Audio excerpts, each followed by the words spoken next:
ঈদ মিলাদুন্নবী 12ই রবিউল আউয়াল উপলক্ষে অনেক মানুষ অনেক কিছু করে, কিন্তু মুসলমান ইমানদার জানার বিষয় হলো মিলাদুন্নবীটা কি, ঈদ মিলাদুন্নবী কোথা থেকে আসলো, কিভাবে আবিষ্কার হলো।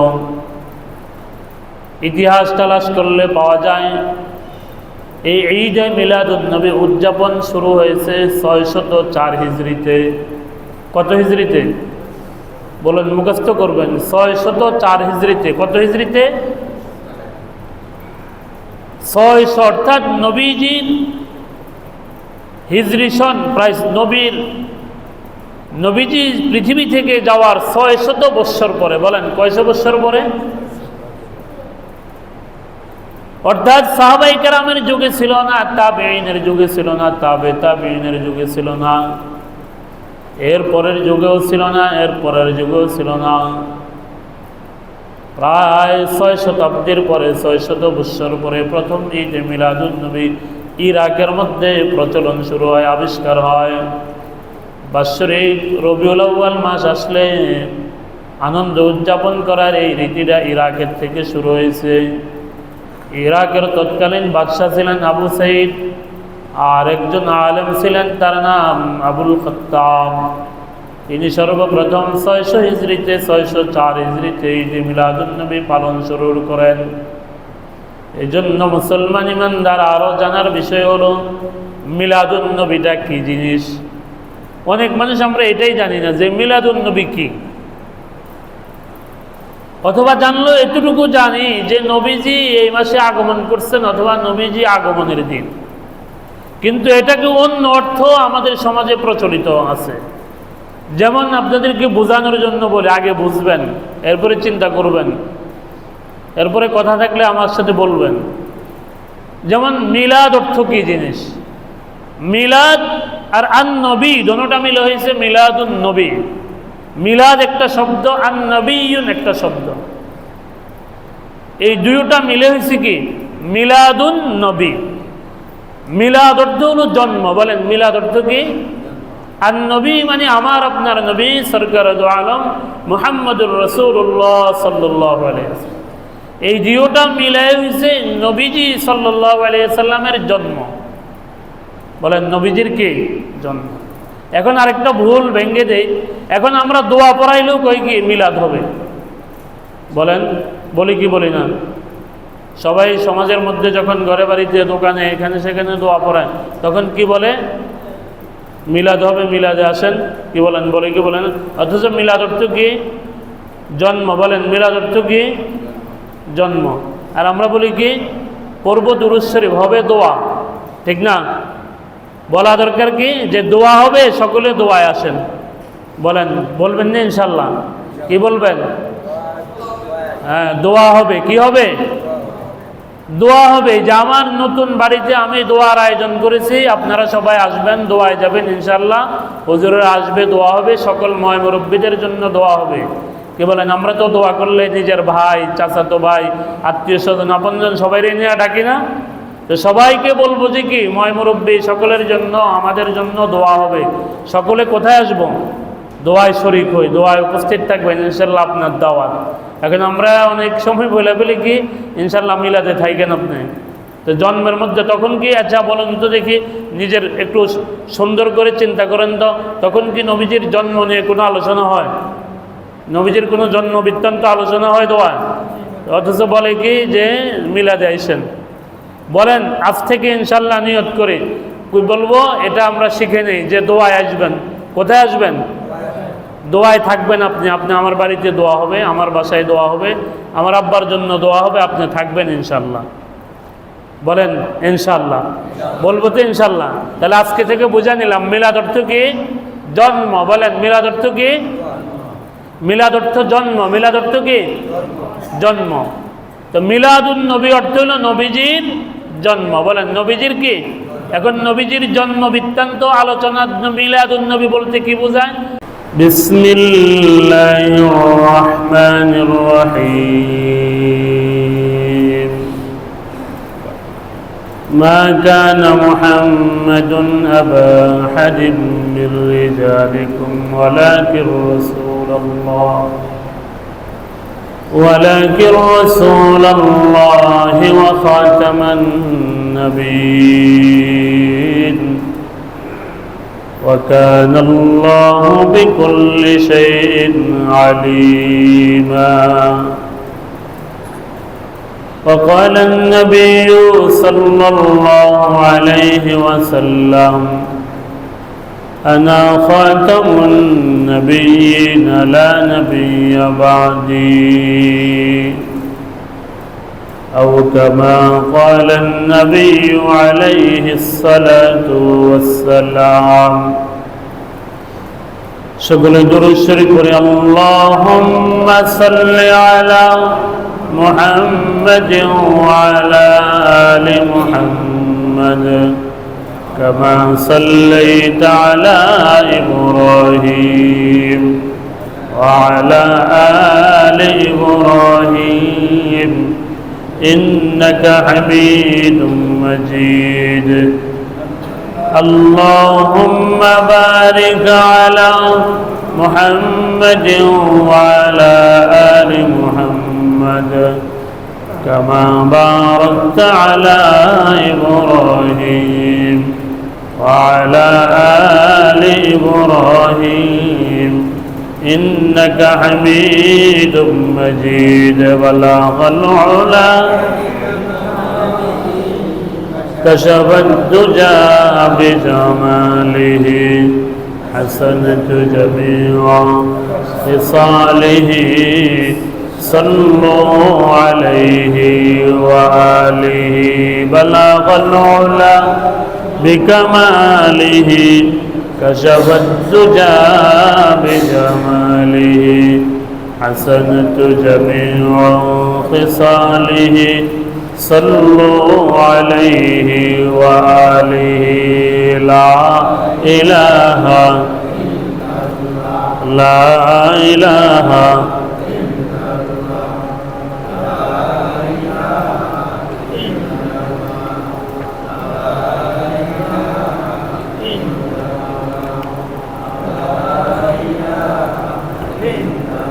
لا إله إلا الله لا إله إلا الله لا إله إلا الله لا إله إلا الله محمد رسول الله صلى الله عليه وسلم.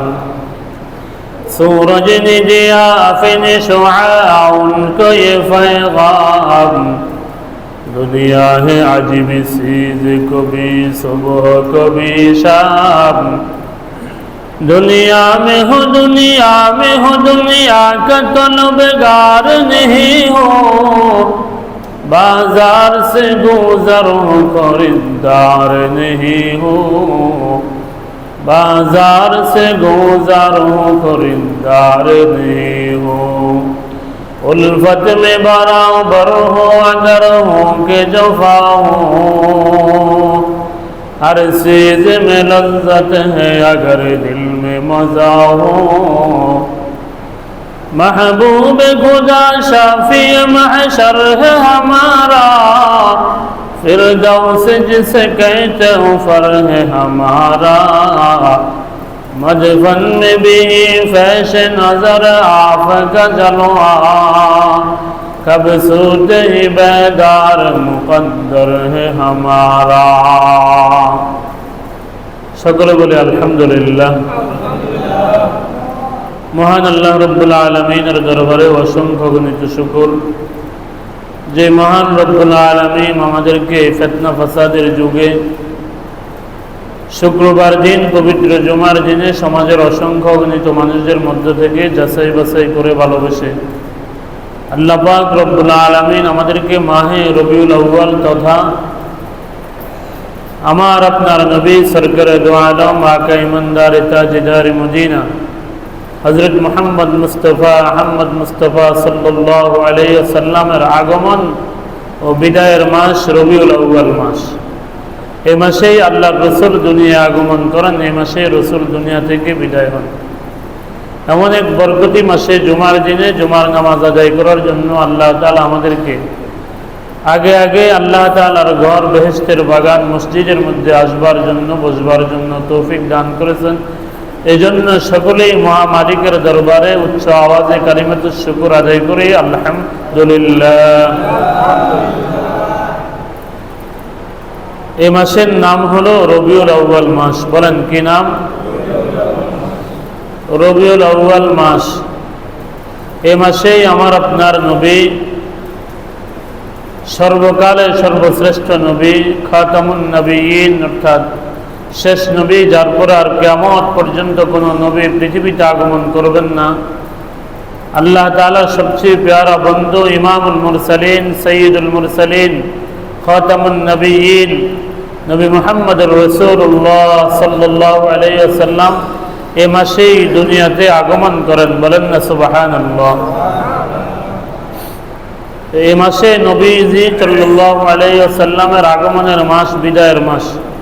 সে উপলক্ষে নবীজি সাল্লাল্লাহু আলাইহি ওয়াসাল্লামের জীবনী বৃত্তান্ত সম্পর্কে আমি আপনাদের সামনে কোরআন ও হাদিসের আলোকে, ইতিহাসের আলোকে কিছু কথা বলবার আশা রাখি। আল্লাহ পাক যদি তৌফিক দান করে, বলেন আমিন।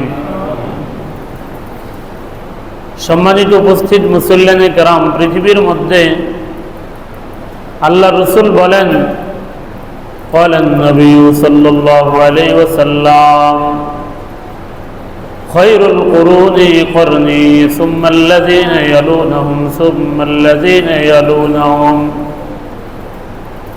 আল্লাহর রসুল বলেন, আমার যুগ হলো সর্বশ্রেষ্ঠ যুগ সময়ের দিক দিয়া। বলেন না সুবহানাল্লাহ। নবীজির যুগ হলো সর্বশ্রেষ্ঠ যুগ, এরপরে নবী বলেন এরপরের যুগ, এরপরে নবী বলেন এরপরের যুগ। এরকম তিন যুগের কথা বলছে আল্লাহর রসুল।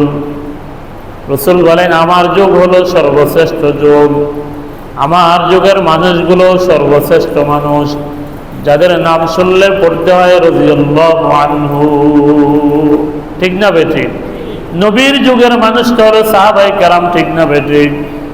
সর্বশ্রেষ্ঠ মানুষ এরা, উম্মতের মধ্যে সর্বশ্রেষ্ঠ।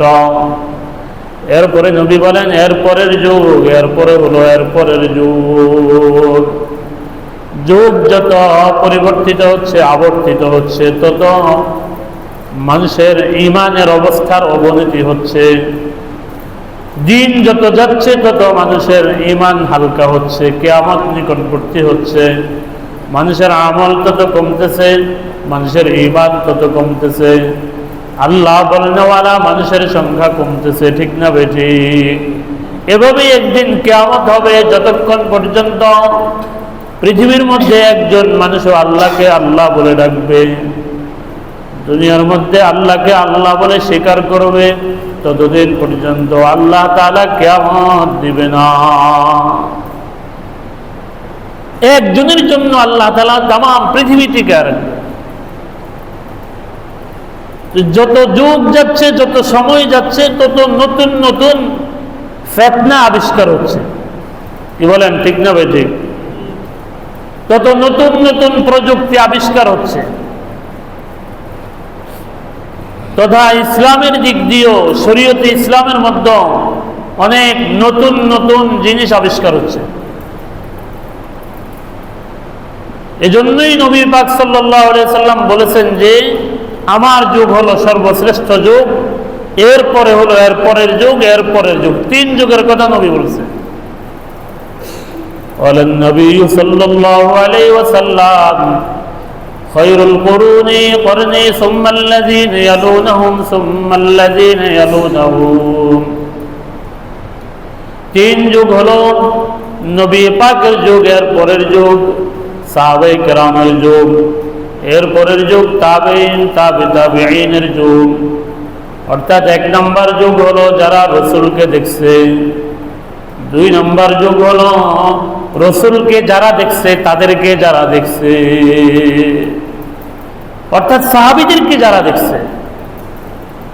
কি বলেন? যারা সাহাবীদের পরে আসছে, নবী দেখে নাই কিন্তু নবীকে যে দেখছে তাদেরকে দেখছে, অর্থাৎ সাহাবীদেরকে দেখছে। এই জন্য এদের দামও অনেক বেশি, কারণ এরা নবী যারা দেখছে তাদেরকে দেখছে। সুবহানাল্লাহ। এরপরের যুগ হলো যারা নবীকে দেখে নাই, সাহাবীকে দেখছে, সাহাবীদেরকে যারা দেখছে তাদেরকে যারা দেখছে তাদেরকে বলে তাবে তাবিঈন। তাদেরকে বলে কি? তাবে তাবিঈন। এই তিন যুগের কথা নবী পাক বলছে। মুসলমান ইমানদাররা এই কথাটা এই জন্যই বললাম, এই যে রবিউল আউয়াল মাস, রবিউল আউয়াল মাসের মধ্যে অনেক ভুল জিনিস মুসলমানদের মধ্যে প্রচলিত আছে। রবিউল আউয়ালকে কেন্দ্র করে অনেক মানুষ নতুন কিছু আবিষ্কার করেছে, যেমন মিলাদুন নবী, ঈদে মিলাদুন নবী হিসাবে পরিচিত যেটা, ঈদে মিলাদুন নবী 12 রবিউল আউয়াল উপলক্ষে অনেক মানুষ অনেক কিছু করে। কিন্তু মুসলমান ইমানদার জানার বিষয় হলো মিলাদুন নবীটা কি, ঈদে মিলাদুন নবী কোথা থেকে আসলো, কিভাবে আবিষ্কার হলো। ইতিহাস তালাশ করলে পাওয়া যায় এই ঈদে মিলাদুন নবীর উদযাপন শুরু হয়েছে 604 হিজরিতে। কত হিজরিতে বলেন, মুখস্থ করবেন। 604 হিজরিতে। কত হিজরিতে? 600, অর্থাৎ নবীজির হিজরি সন প্রায় নবীজি পৃথিবী থেকে যাওয়ার 600 বৎসর পরে। বলেন কয়শো বৎসর পরে? অর্থাৎ সাহাবায়ে কেরামের যুগে ছিল না, তাবেঈনের যুগে ছিল না, তাবে তাবেঈনের যুগে ছিল না, এর পরের যুগেও ছিল না, এর পরের যুগেও ছিল না। প্রায় 6 শতাব্দীর পরে, 600 বৎসর পরে প্রথম ঈদে মিলাদুন নবী ইরাকের মধ্যে প্রচলন শুরু হয়, আবিষ্কার হয়। বাৎসরিক রবিউল আউয়াল মাস আসলে আনন্দ উদযাপন করার এই রীতিটা ইরাকের থেকে শুরু হয়েছে। ইরাকের তৎকালীন বাদশাহ ছিলেন আবু সাইদ, আর একজন আলেম ছিলেন, তার নাম আবুল খাত্তাব। তিনি সর্বপ্রথম 600 হিজরিতে, 604 হিজরিতে ঈদে মিলাদুন নবী পালন শুরু করেন। এই জন্য মুসলমান ইমানদার আরো জানার বিষয় হলো মিলাদুন নবীটা কি জিনিস। অনেক মানুষ আমরা এটাই জানি না যে মিলাদুন নবী কি, অথবা জানলো এতটুকু জানি যে নবীজি এই মাসে আগমন করছেন অথবা নবীজি আগমনের দিন, কিন্তু এটাকে অন্য অর্থ আমাদের সমাজে প্রচলিত আছে। যেমন আপনাদেরকে বোঝানোর জন্য বলে, আগে বুঝবেন এরপরে চিন্তা করবেন, এরপরে কথা থাকলে আমার সাথে বলবেন। যেমন মিলাদ অর্থ কি জিনিস? মিলাদ আর আন নবী দুটোটা মিলে হয়েছে মিলাদুন নবী। মিলাদ একটা শব্দ, আন নবিয়ুন একটা শব্দ, এই দুইটা মিলে হয়েছে কি মিলাদুন নবী। মিলাদ অর্থ হলো জন্ম। বলেন মিলাদ অর্থ কি? আর নবী মানে আমার আপনার নবী সরকার দু আলম মুহাম্মদুর রাসূলুল্লাহ সাল্লাল্লাহু আলাইহি ওয়াসাল্লাম, এই দুইটা মিলাই হয়েছে নবীজি সাল্লাল্লাহু আলাইহি ওয়াসাল্লামের জন্ম। বলেন নবীজির কি জন্ম। এখন আরেকটা ভুল ভেঙে দেই, এখন আমরা দোয়া পড়াইলেও কই কি মিলাদ হবে। বলেন বলি কি বলি না? সবাই সমাজের মধ্যে যখন ঘরে বাড়িতে দোকানে এখানে সেখানে দোয়া পড়ায় তখন কি বলে? মিলাদ হবে, মিলাদে আসেন। কি বলেন? বলে কি বলেন?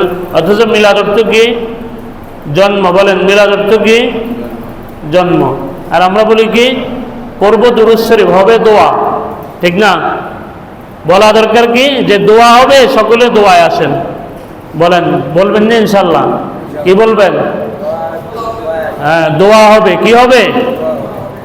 দোয়া হবে। যে আমার নতুন বাড়িতে আমি দোয়ার আয়োজন করেছি, আপনারা সবাই আসবেন, দোয়ায় যাবেন ইনশাল্লাহ। হুজুরে আসবে, দোয়া হবে, সকল ময় মুরব্বীদের জন্য দোয়া হবে। কি বলেন? আমরা তো দোয়া করলে নিজের ভাই, চাচাতো ভাই, আত্মীয় স্বজন, আপনজন সবাই নিয়ে ডাকি না? তো সবাইকে বলবো যে কি ময় মুরব্বী সকলের জন্য, আমাদের জন্য দোয়া হবে। সকলে কোথায় আসবো? দোয়ায় শরীক হই, দোয়ায় উপস্থিত থাকবেন ইনশাল্লাহ, আপনার দাওয়াত। এখন আমরা অনেক সময় বলে বলি কি ইনশাল্লাহ মিলাদে থাকেন আপনি। তো জন্মের মধ্যে তখন কি, আচ্ছা বলেন তো দেখি, নিজের একটু সুন্দর করে চিন্তা করেন তো, তখন কি নবীজির জন্ম নিয়ে কোনো আলোচনা হয়? নবীজির কোনো জন্ম বৃত্তান্ত আলোচনা হয় দোয়ায়? অথচ বলে কি যে মিলাদে আইসেন। বলেন আজ থেকে ইনশাল্লাহ নিয়ত করে বলবো এটা আমরা শিখে নেই যে দোয়ায় আসবেন। কোথায় আসবেন? দোয়ায় থাকবেন। আপনি আমার বাড়িতে দোয়া হবে, আমার বাসায় দোয়া হবে, আমার আব্বার জন্য দোয়া হবে, আপনি থাকবেন ইনশাল্লাহ। বলেন ইনশাল্লাহ। বলবো তো ইনশাল্লাহ। তাহলে আজকে থেকে বুঝে নিলাম মিলাদ অর্থ কি? জন্ম। বলেন মিলাদ অর্থ কি? মিলাদ অর্থ জন্ম। মিলাদ অর্থ কি? জন্ম। তো মিলাদুন নবী অর্থ হলো নবীজির জন্ম। বলেন নবীজির কি? এখন নবীজির জন্ম বৃত্তান্ত আলোচনা। মিলাদুন নবী বলতে কি বোঝায়?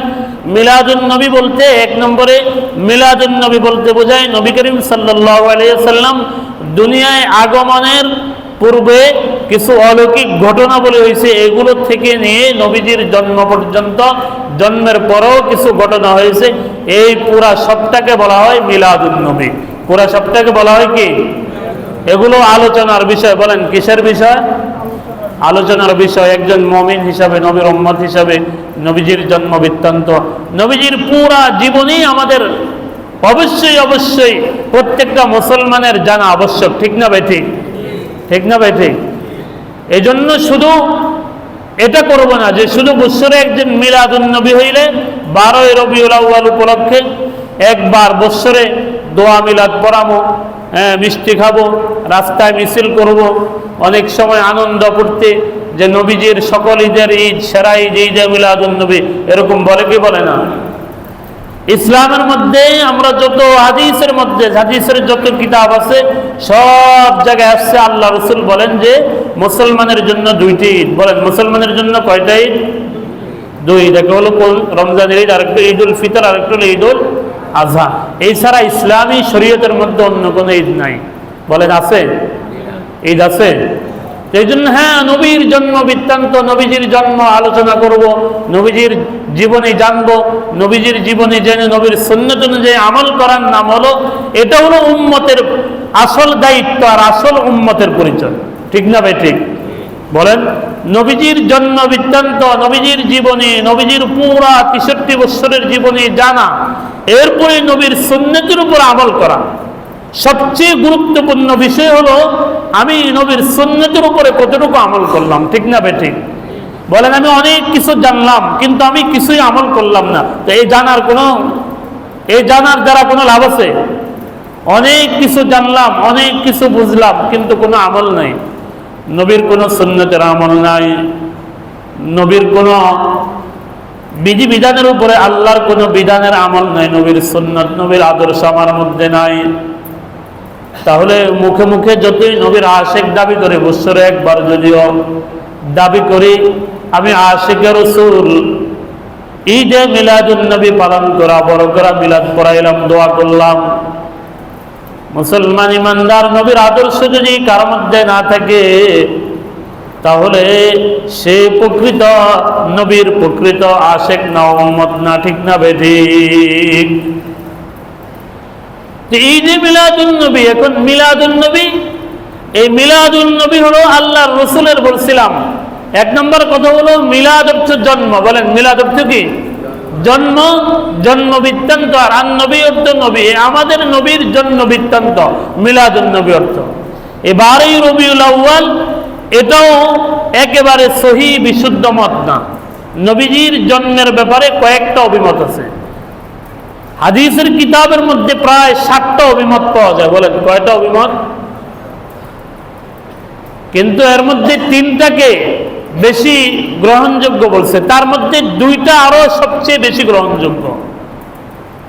মুহাদ্দিসিন কিরাম ইতিহাসের মধ্যে লেখেন যে 12ই রবিউল আউয়াল অথবা 8ই রবিউল আউয়াল, 12ই রবিউল আউয়াল অথবা কি 8ই রবিউল আউয়াল। এই জন্য মুসলমান ইমানদার সঠিকভাবে জানতে হবে, ঈদে মিলাদুন নবী পালন করলাম আর সারা বছর নবীর সুন্নতের কোনো খবর নিলাম না, নবীজির আদর্শ আমার মধ্যে নাই, তাহলে বলেন আচ্ছা কোনো পিতার সন্তান যদি সারা বছর পিতার কোনো খোঁজখবর নিল না, বছরে একদিন ভালো করে ধুমধাম করে আয়োজন করা, পিতার মনে করেন পিতার জন্য খুব খাবার দাবার আয়োজন বছরে একবার করলেই চলবে না, সারা বছর খবর নিতে হবে। সারা বছর খবর নিতে হবে না, বছরে একদিন মৃত্যুর পরে জীবিত অবস্থায় আমি কোনো খোঁজখবর নিলাম না, বাবা মার সেবা করলাম না, কিন্তু মৃত্যুর পরে বছরে একদিন বড় করে আমি আয়োজন করলাম, লাভ হবে? এই জন্য মুসলমান ইমানদাররা আল্লাহর রসুলের জন্ম বৃত্তান্ত এটা আলোচনার বিষয়, এটা আমলের কোনো বিষয় না। আল্লাহর রসুল সাল্লাল্লাহু আলাইহি ওয়াসাল্লাম বলছিলাম, মক্কার কুরাইশ বংশে আল্লাহর রসুল পৃথিবীর মধ্যে, মক্কা নগরীতে কুরাইশ বংশ পৃথিবীর শ্রেষ্ঠ বংশ। আল্লাহর নবী যেমন শ্রেষ্ঠ, আল্লাহর নবী যেমন সর্বকালের মহামানব, আল্লাহর পরে নবীজি সাল্লাল্লাহু আলাইহি ওয়াসাল্লামের স্থান। যত আম্বিয়া কেরাম আছে সব নবীদের মধ্যে সর্বশ্রেষ্ঠ নবী ইমামুল মুরসালিন, সৈয়দুল মুরসালিন, আমার আপনার নবী সরকারে দো আলম নবী মুহাম্মদুর রাসূলুল্লাহ সাল্লাল্লাহু আলাইহি ওয়াসাল্লাম আজ থেকে প্রায় ১৫০০ বছর পূর্বে মক্কা নগরীতে, এই যে আমার আপনার জন্মভূমি মাতৃভূমি বাংলাদেশ থেকে প্রায় ৪৫০০ কিলোমিটার পশ্চিমে হযরত আদম আলাইহিস সালামের জন্মের ৯৩১৩ বছর পরে, হযরত নূহ আলাইহিস সালামের মহাপ্লাবনের ৬১৩৫ বছর পরে, হযরত ইব্রাহিম আলাইহিস সালামের ৩৫০০ বছর পরে, হযরত মূসা আলাইহিস সালামের ২৩০০ বছর পরে, হযরত ঈসা আলাইহিস সালাতু ওয়াস সালামের ৫৭০ মতান্তরে ৫৭১ বছর পরে, ১২ই রবিউল আউয়াল মতান্তরে ৮ই রবিউল আউয়াল, ২০ এপ্রিল মতান্তরে ২২ এপ্রিল। আবার কোন কোন বর্ণনায় পাওয়া যায় আসহাবুল উখদুদ এবং আসহাবে কাফের ৭০ বছর পর, আসহাবে ফিল হস্তি বাহিনী যেই বছর কাবায় আক্রমণ করেছিল, ওই আসহাবে ফিলের ঘটনার ৫০ দিন পরে মক্কা নগরীতে আব্দুল্লাহর ঘরে মা আমিনার উদরে সুবে সাদিকের সময় ১২ই রবিউল আউয়াল অথবা ৮ই রবিউল আউয়াল, ২০ এপ্রিল অথবা ২২ এপ্রিল ৫৭০ অথবা ৫৭১ খ্রিস্টাব্দে এই পৃথিবী আলোকিত করে মা আমিনার উদরে জন্মগ্রহণ করেন। বলেন না সুবহানাল্লাহ। এটাই হলো নবীজির মিলাদুন নবী, এটাই হলো কি মূল কথা, হলো এটাই। এর আগে পরে কিছু ঘটনা আছে, যেমন দুনিয়ার মধ্যে হযরত আমিনা বলেন, হযরত আমিনা বলে, এ মক্কার মহিলারা, দুনিয়ার মধ্যে তোমরা যখন মা হও, যখন তোমাদের গর্ভে সন্তান আসে, তখন তোমাদের যেমন বমি বমি ভাব হয়, মাথাটা ঘোরায়, খারাপ লাগে, অস্বস্তি লাগে। হযরত আমিনা বলে, এ মক্কার মহিলারা, আমার সন্তান মুহাম্মদ যখন আমার গর্ভে আসে, আমার কাছে অন্যান্য স্বাভাবিক মহিলারা যেমন আচরণ বোধ করে, বমি বমি ভাব হয়, অসুস্থ লাগে, মাথা উঠাইতে পারে না। কি বলেন, ঠিক না বেঠিক? হযরত আমিনা বলে, এটা আল্লাহর নবীর বরকতে। হযরত আমিনা বলে, আমার এমন কোনো কিছু হয় নাই। শুধু তাই না, দুনিয়ার নিজাম হলো মায়েরা যখন গর্ভবতী হয়, ৩ মাস পর থেকে যখন ৩ মাস পর থেকে যখন সন্তানটা মানুষের আকার ধারণ করে, এরপর থেকে ধীরে ধীরে মায়েদের পেটটা বড় হইতে থাকে। হযরত আমিনা বলে, আমি গর্ভে ধারণের পূর্বে যেমন ছিল আমার পেটটা, আমার সন্তান মুহাম্মদ যখন আমার গর্ভে আসে, একেবারে ভূমিষ্ঠ হওয়ার আগ পর্যন্ত আমার পেট একই অবস্থায় ছিল। বলেন না সুবহানাল্লাহ।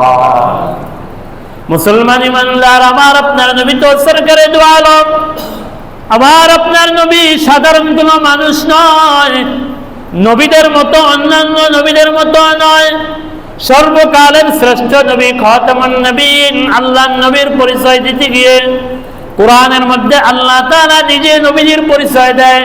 আমি যে আয়াত আপনাদের সামনে তেলাওয়াত করেছি, আল্লাহ তাআলা বলেন, মা কানা মুহাম্মাদুন আবা আহাদিন মিন রিজালিকুম ওয়ালাকিন রাসূলুল্লাহ ওয়া খাতামান নবিয়্যিন ওয়া কানা আল্লাহু বিকুল্লি শাইইন আলিমা। আল্লাহ তাআলা বলেন, হে দুনিয়ার মানুষেরা, মা কানা মুহাম্মাদুন আবা আহাদিন মিন রিজালিকুম, হে দুনিয়ার মানুষ, আমার নবী মুহাম্মদ সাল্লাল্লাহু আলাইহি ওয়াসাল্লাম দুনিয়ার কোন সাধারণ মানুষের পিতা নন, অন্যান্য মানুষের মতো মানুষের পিতা নন, বরং তিনি হলেন ওয়ালাকির রাসূলুল্লাহ, তিনি হলেন আল্লাহর রাসূল। বলেন না সুবহানাল্লাহ।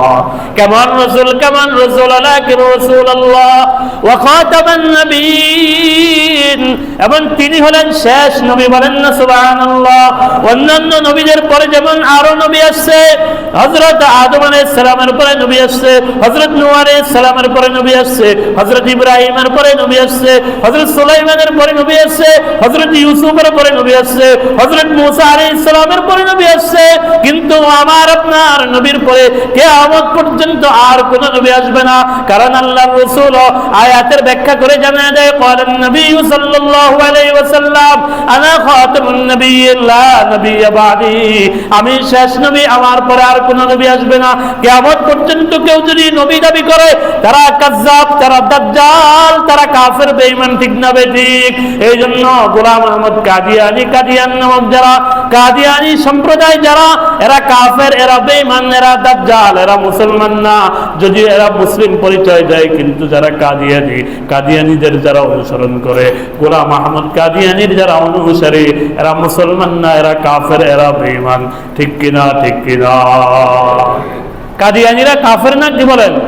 আল্লাহ তাআলা নিজে বলছে, ওয়ালাকিন রাসূলুল্লাহ ওয়া খাতামান নবিয়্যিন, খাতামুন নবিয়্যিন, নবীর খতম হয়ে গেছে।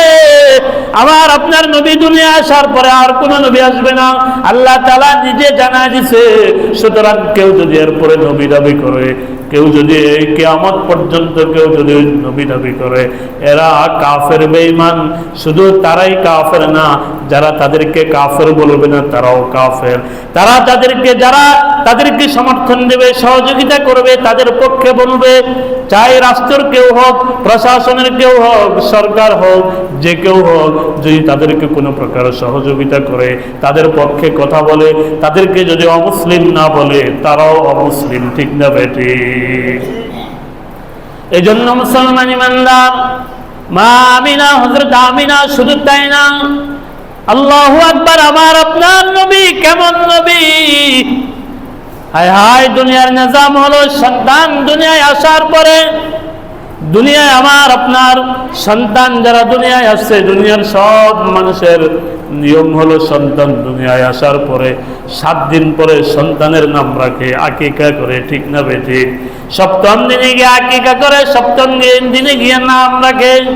কিন্তু আল্লাহু আকবার, আমার আপনার নবীর নাম হযরত আমিনা বলে, আমার সন্তান যখন গর্ভে আসে, এরপরে রাত্রে কে যেন আমাকে জানায় দেয়া যায়, তোমার গর্ভে যে সন্তান আছে, এই সন্তান আখিরি জামানার পয়গম্বর হবে, এই দুনিয়ায় হেদায়েতের আলো জ্বলবে, এই নবীর হাত ধরে এই দুনিয়ায় ইসলাম প্রতিষ্ঠা করবে, আল্লাহর দ্বীন প্রতিষ্ঠা করবে। এই নবীর হাত ধরে সারা পৃথিবী আলোকিত হবে, অন্ধকার দূর হবে। এ তোমার সন্তান যখন দুনিয়ায় আসবে, তুমি এর নাম রাখবা মুহাম্মদ, এর নাম রাখবা মুহাম্মদ। দুনিয়ায় এর নাম হবে মুহাম্মদ, আর আসমানে এর নাম হবে আহমদ, বলেন না সুবহানাল্লাহ।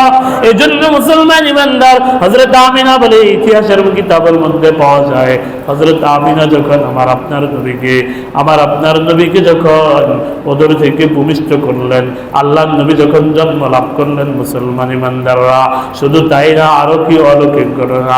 দুনিয়ার মানুষ যখন দুনিয়ায় আগমন করে, জন্মগ্রহণ করে, 5 বছর 7 বছর হইলে একজন হাজাম দিয়ে, ডাক্তার দিয়ে সুন্নতে খতনা করে। কিন্তু আমার আপনার নবী হযরত আমিনা বলে, আমি দেখিলাম আমার সন্তান যখন জন্মগ্রহণ করলো, আমার সন্তান জন্মের পরেই দেখি সুন্নতে খতনা করানো অবস্থায় জন্মগ্রহণ করছে, বলেন না সুবহানাল্লাহ। দুনিয়ার কোনো ডাক্তারের প্রয়োজন হয় নাই, দুনিয়ার কোনো কবিরাজের প্রয়োজন হয় নাই, বলেন না সুবহানাল্লাহ।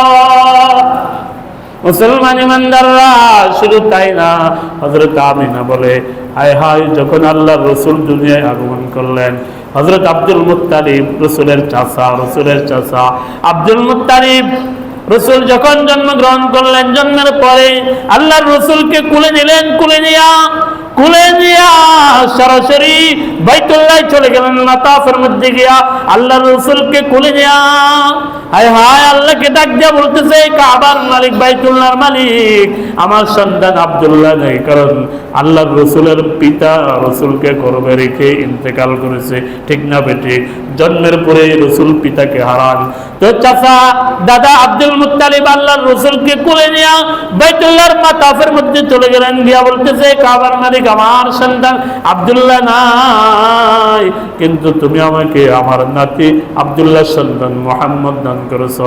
ইতিহাসের কিতাবের মধ্যে কোন কোন বর্ণনায় পাওয়া যায় আব্দুল মুত্তালিবের জবান দিয়ে আল্লাহ তাআলা কুদরতি ভাবে রাসূলের নাম মুহাম্মদ বের করে দিলেন। বলেন না সুবহানাল্লাহ।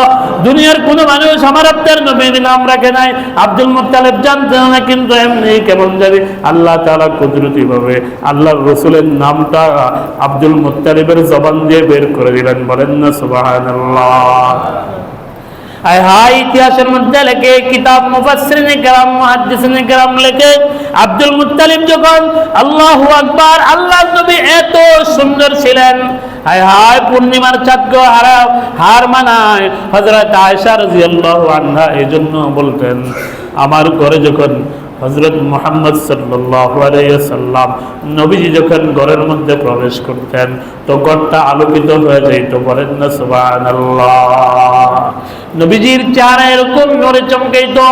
জন্মের পরে আব্দুল মুত্তালিব যখন বাইতুল্লাহর মাতাফের মধ্যে গিয়া নবীজিকে কোলে লয়া আল্লাহকে ডাকতেছে, হায় হায় ওই সময় তো বাইতুল্লাহ তাওয়াফ হইতো, সব তাওয়াফকারীরা বাইতুল্লাহ তাওয়াফ বন্ধ করে দাঁড়ায় গেল, আর সকলের মুখ দিয়ে জবান দিয়ে উচ্চারণ হইতেছে, বুলিদা হাযিহিল নবিয়ুল উম্মাহ। সবাই বলতেছে, সবাই কুদরতি ভাবে আল্লাহ তাআলা সকলের জবান দিয়ে বের করে দিয়েছে যে এই উম্মতের আখিরি জামানার উম্মতের নবী দুনিয়ায় আগমন করেছে। বলেন না সুবহানাল্লাহ। সবাই বাইতুল্লাহর মধ্যে যারা উপস্থিত ছিল সবাই আওয়াজ দিতেছে আর বলতেছে, সবাই বলতেছে, আরে আখিরি জামানার উম্মতের নবী দুনিয়ায় এসে পড়ছে। বলেন না সুবহানাল্লাহ। কারণ আল্লাহর রাসূলের আলোচনা আল্লাহ তাআলা পূর্বের সব নবীদেরকে দিয়া করাইছে। বলেন না সুবহানাল্লাহ।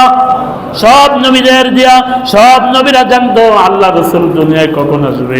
তাওরাতের মধ্যে নবীর আলোচনা হয়েছে, জাবুরের মধ্যে নবীর আলোচনা হয়েছে। এই জন্য নবীজি দুনিয়ায় আসার আগে আগে তাওরাতের পণ্ডিত যারা ছিল, জাবুরের পণ্ডিত যারা ছিল, এরা তাওরাত পড়া তাওরাত দেখা দেখা, জাবুর দেখা দেখা নবীজির আকার আকৃতি কেমন হবে, নবীজির চেহারা কেমন হবে, নবীজি কোথায় জন্মগ্রহণ করবেন, কোন দেশে জন্মগ্রহণ করবেন, কোন বংশে জন্মগ্রহণ করবেন, জন্মের পরে নবী সাল্লাল্লাহু আলাইহি ওয়াসাল্লাম কোথায় যাইবেন, নবুয়ত পাওয়ার পরে নবীজি কোথায় যাইবেন, মদিনায় হিজরত করবেন, সিরিয়ায় শাম দেশে ব্যবসার জন্য যাইবেন, এই সব কিছু জানতো। এজন্য আল্লাহর রাসূলকে দেখলে এরা চিনা ফেলতো। বলেন না সুবহানাল্লাহ। আল্লাহু আকবার। কেমন দামি নবীর উম্মত আমরা, যে আল্লাহর রাসূলকে পূর্বের পণ্ডিতরা যারা তাওরাত জবর ইনজিলের লেখাপড়া করছে এরা রাসূলকে দেখলেই চিনা ফেলতো। এজন্য যেমন কিতাবের মধ্যে একটা ঘটনা আসছে যে আল্লাহর রাসূল ছোট্ট শিশুকালেই আল্লাহর রাসূলের তো জন্মের পূর্বেই পিতা ইন্তেকাল করছে। ঠিক না বেঠিক? এরপরে আল্লাহর রাসূল হযরত আব্দুল মুত্তালিবের হাতে লালন পালন হয়েছেন, দাদার হাতে, দাদাও কিছুদিন পরে ইন্তেকাল করছে। এরপরে সবচেয়ে বেশি আল্লাহর রাসূলের দায়িত্ব যিনি পালন করেছেন তিনি হলেন রাসূলের চাচা হযরত আবু তালিব। ঠিক না বেঠিক? তো রাসূলকে একদিন আবু তালিব সিরিয়ায় ব্যবসার জন্য নিয়ে যাইতেছেন, সাথে নিয়ে যাইতেছে যে বাতিজাকে কে দেখাশোনা করবে, এই জন্য সাথেই নিয়ে রওনা দিচ্ছেন। তো কিছুদূর যাওয়ার পরে আল্লাহর রাসূল একটা গাছের নিচে ছায়ার মধ্যে কাফেলা অবস্থান করলেন, একটু বিরতি দিলেন। কি বলেন, ওই সময় তো এত গাড়ি ঘোড়া এ ধরনের অত্যাধুনিক প্রযুক্তি ছিল না। অনেক সময় পায়ে হেঁটেই সফর করতেন, অথবা ওট ঘোড়ার সফর ছিল। তো এরা এক এক দেশ থেকে এক দেশ যাইতে 1 মাস 2 মাস 3 মাস সময় লাগতো। তো পথেই যাত্রা বিরতি করতেন, তাঁবু টানাইতেন, রাত্র হয়ে গেলে খাওয়া দাওয়া করতেন, বিশ্রাম নিতেন, এরপরে আবার রওনা দিতেন। ঠিক না ভাই? ঠিক। ইতিহাস তালাশ করলে এমনই পাওয়া যায়। তখন তো আর এরোপ্লেন আর হেলিকপ্টার বিমানের যুগ ছিল না। তো আল্লাহর রসুল একটা গাছের নিচে, সেই রসুল যেখানে বসলেন, একজন পাদ্রী, তাওরাতের পাদ্রী, তাওরাতের পণ্ডিত এসে দেখলো যে এই গাছের নিচে একটা ছোট্ট শিশু মুহাম্মদুর রাসূলুল্লাহ সাল্লাল্লাহু আলাইহি ওয়াসাল্লাম বসা। দেখা তো ওই লোক চিনা পেল, আরে আরে এ তো আখিরি জামানার নবীর উম্মত মুহাম্মদুর রাসূলুল্লাহ। এ তো শিশু না, এ তো আখিরি জামানার পয়গম্বর। দেখা সাথে সাথে চিনা পেল। কাফেলাকে জিজ্ঞাসা করলো, তোমাদের কাফেলার সর্দারকে, আমিরকে, নেতাকে? সবাই দেখা দিল এই যে আবু তালেব হলো আমাদের কাফেলার নেতা, আমির। আবু তালেবকে ডেকে বললো, এই যে এই শিশু সন্তান তোমার কি হয়, কে এটা? বলে আমার বাতিজা মুহাম্মদ। বলে হ্যাঁ, তোমার বাতিজা মুহাম্মদ তো অনেক দামি মানুষ, শিশু না, দেখতে শিশু হইল। এ তো আখেরি জামানার পয়গম্বর, আল্লাহর নবী হবে, আখেরি জামানার পয়গম্বর। আমরা তাওরাত জবরের মধ্যে লেখাপড়া করে যতটুকু পেয়েছি, তার চেহারা, আকার, আকৃতি এবং এই গাছের নিচে এসে বসবে, এটাও কিতাবের মধ্যে লেখা আছে। তবে তুমি সিরিয়ার মধ্যে যে কেনিয়া যাইতেছ, সিরিয়ার মধ্যে অনেক শত্রু আছে, কারণ ইহুদিরা নবীজির শত্রু, ঠিক না বেটি? ইহুদি খ্রিস্টানরা নবীজির শত্রু। এরা জানতো মুহাম্মদ সাল্লাল্লাহু আলাইহি ওয়াসাল্লাম যখন দুনিয়ায় আসবে, দুনিয়ায় এসে ইসলাম ধর্ম, আল্লাহর দ্বীন প্রচার করবে, এরপরে এদের সব ধর্ম বিলুপ্ত হয়ে যাইবে। এই জন্য চাচা আবু তালেবকে বলল, যদি তোমার বাতিজার ভালো চাও তাহলে সিরিয়া সফর না করে এখান থেকে ফিরে মুহাম্মদকে নিয়ে দেশে চলে যাও। বলেন না সুবহানাল্লাহ। তো বলতেছিলাম, এই যে আমার আপনার নবীকে আল্লাহ তাআলা দুনিয়ায় আগমনের পূর্বেই মানুষকে দিয়া আল্লাহর নবীর আলোচনা করাইছে। আল্লাহর নবীকে চিনতো এরা, সব নবীরাও নবীজির আলোচনা করত, সবাইকে দিয়ে আল্লাহ তাআলা আল্লাহর নবীর আলোচনা করাইছে। এই জন্য মুসলমান ইমানদার আমরা তো হতভাগা উম্মত, নবীর উম্মত হয়ে নবী চিনলাম না, নবীর উম্মত হয়ে নবী চিনলাম না, নবীর সুন্নতের অনুসরণ করি না, নবীকে মানি না। মুখে মুখে যদিও কিছু আশিকে রাসূল পাওয়া যায়, কিন্তু কার্যক্ষেত্রে গিয়া পাওয়া যায় না, নবীর সুন্নত পাওয়া যায় না। তো কুজাও সুন্নতে আহমদ কুজা, তো কুজাও সুন্নতে আহমদ কুজা, বা মুহাম্মদ কায়বুয়ার নিসবত তোরা। মুহাম্মদুর রাসূলুল্লাহ সাল্লাল্লাহু আলাইহি ওয়াসাল্লামের আশিক দাবি করে, কিন্তু রাসূলের সুন্নাত নাই। বছরে একবার মনে করে, বছরে একবার যদি মিলাদ পড়ায় দেয়, বছরে একবার যদি হায় হায় যদি নবীর নামে উরুস করা যায়, যদি মিছিল দেওয়া যায়, তাহলে বুঝি বড় আশিক হয়ে যায়। এ মুসলমান ইমানদার, জানিয়ে রাখিও, একটু যদি বিবেক বুদ্ধি খাটায় চিন্তা করো, আল্লাহর রসুলের যুগেও কোনোদিন রসুলের জন্মদিন পালন হয় নাই। সাহাবায়ে কেরামের যুগে, 4 খলিফার যুগে, হযরত আবু বকরের যুগে, হযরত ওমরের যুগে, হযরত উসমানের যুগে, হযরত আলীর যুগে, তাবিঈনের যুগে, তাবিঈনের যুগে কখনো মিলাদুন নবী নামে রসুলের কোনো জন্মদিন পালন হয় নাই। এখন যদি নতুন করে কেউ জন্মদিন পালন করা আশিকে রসুল দাবি করে, মুসলমান ইমানদার, এটা ধোঁকা ছাড়া কিছুই না। সাহাবায়ে কেরামের সে আশিক রাসূল পৃথিবীতে আর কেউ ছিল না, আর কেউ হবে না, কারণ এরা এমন আশিক রাসূল ছিলেন, এরা রাসূলের জন্য জীবন দিয়ে দিছে। নতুন বিবাহ করছে, বাসর ঘরের মধ্যে অবস্থান করতেছে, ঢাকা এসে গেছে, উহুদের ময়দানে নবী আর দুনিয়ার মধ্যে নাই। এরা নিজের স্ত্রীকে রাইখা নতুন বিবিকে বিধবা বানাইতে কোনো কুণ্ঠাবোধ করে নাই। এরা রাসূলের জন্য বদরের প্রান্তরে জীবন দিছে, উহুদের প্রান্তরে জীবন দিছে। এরা আল্লাহর রাসূলের জন্য হিজরত করা মক্কা ছেড়ে মদিনায় চলে গেছে, জীবনের সব সম্পদ উজাড় করা ইসলামের জন্য, নবীর জন্য দিছে। এজন্য কোরআনের মধ্যে এদের নামের সাথে আল্লাহ তাআলা বলে ওয়াসাবিকুনা আল-আউওয়ালুনা ওয়াল মুহাজিরিনা ওয়াল আনসারিল্লাযীনা ইত্তাবাউহুম বিইহসানির রাদিয়াল্লাহু আনহুম ওয়া রাযু আন। এজন্য আল্লাহ তাআলা আল্লাহ রাসূলকে দেয়া শিখায় গেছে দুনিয়ার আনেওয়ালা উম্মত কিয়ামত পর্যন্ত সাহাবীদের নাম শুনলেই পড়তে হয় রাদিয়াল্লাহু আনহু, ঠিক না বেঠিক? এজন্য সাহাবীদের চেয়ে বড় আশিক রাসূল আর কেউ আসেনি? বলুন সকলে আওয়াজ দিয়ে বলুন, বলুন সাহাবায়ে কেরামের চেয়ে বড় আশিক রাসূল আছে কেউ? যেই যুগে হায় 313 জন মুসলমান মাত্র উহুদের বদরের প্রান্তরে, ঠিক না বেঠিক? আরেক দিকে 1000 সুসজ্জিত সৈন্যবাহিনী। আমরা হইলে তো মাঠেও যাইতাম না। আমাদের বাবা মা বলতো না না বাবা মরে যাইবি, যাইস না যাইস না, হুজুরা ডাকলেও যাইবি না, গুলি খাইবি, রাস্তায় যাইস না। এই জন্য মুসলমান আশিক রাসূল বোঝা যায় নবীর ইজ্জতের হেফাজতের জন্য রাজপথে যখন নবীর ইজ্জতের হেফাজতের জন্য যখন ডাক দেওয়া হয় তখন কয়জন পাওয়া যায়, ঠিক না বেঠিক? ও মুসলমান ইমানদার, তাবারুকের জন্য, মিষ্টির জন্য, জিলাফের জন্য কত আশিক রাসূলে পাওয়া যায়, কিন্তু রক্ত দেওয়ার মতো কয়জন আশিক রাসূল পাওয়া যায়, ঠিক না বেঠিক?